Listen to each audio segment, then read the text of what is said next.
Hey everyone, welcome back to TCO Studios at Winter Park. I'm your host, Mike Wobschall, ready for another edition of the Pick 6 brought to you by Sleep Number. The Vikings coming off a disappointing effort in the NFC Championship game. We got some questions to get to, so let's get to work. Question number 1 comes from Stuart in Olympia, Washington. I'm sad not because the Vikings lost, I'm sad because they didn't compete. What happened?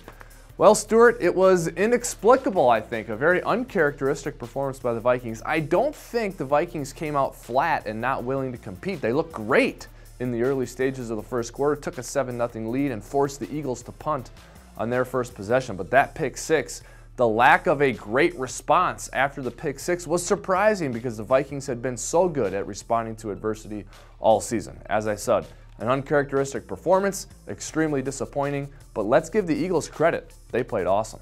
The next question comes from William. Do you see the defensive line and offensive line as areas we need to shore up in the offseason? Yes, I do, but first let me say, both of those groups played well for the balance of the season. Don't you think the offensive line was the most improved part of our team? I do. Remmers in his return to the Vikings, Reef and Elflein in their first seasons all did a great job. And the Vikings defensive line is one of the best units in the NFL. They did a great job as well, especially against the run this season. But you can always use more depth up front, and it wouldn't be a bad thing to bring in a guy or two to compete for some starting spots in the trenches. The next question comes from Mike in South Dakota. How do you see the quarterback situation working out in the offseason? Does any player have the inside track? Well, this is going to be talker number 1 for the Vikings in the offseason heading into 2018. And I know everyone wants answers because it's the quarterback, but I don't even think the team knows for sure what it's going to do. So we can't answer the question quite yet. But here's the good news.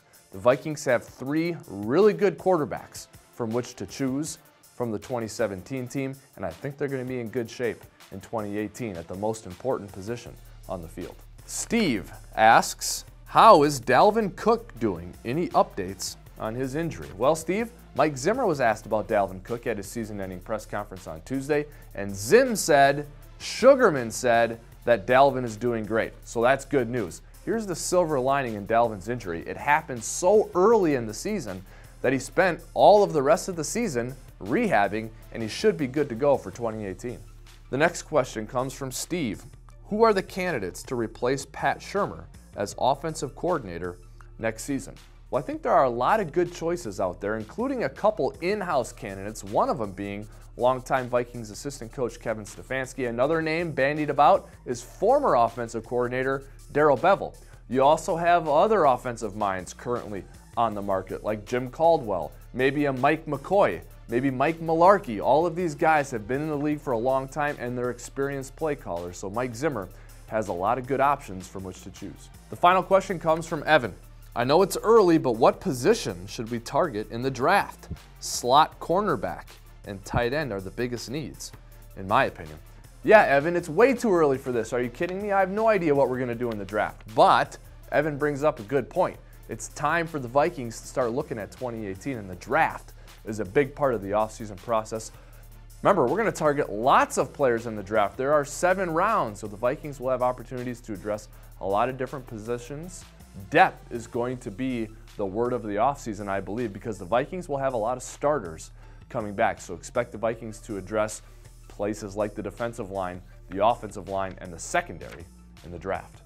That's it for this week's edition of the Pick 6, but remember, we're going to be back regularly during the offseason, so please continue to submit your questions into the email address at the bottom of the screen. And thank you for watching and submitting questions all season long. This is one of our favorite pieces of content every single week, and we couldn't do it without you. Stay tuned to Vikings.com for more great Vikings content.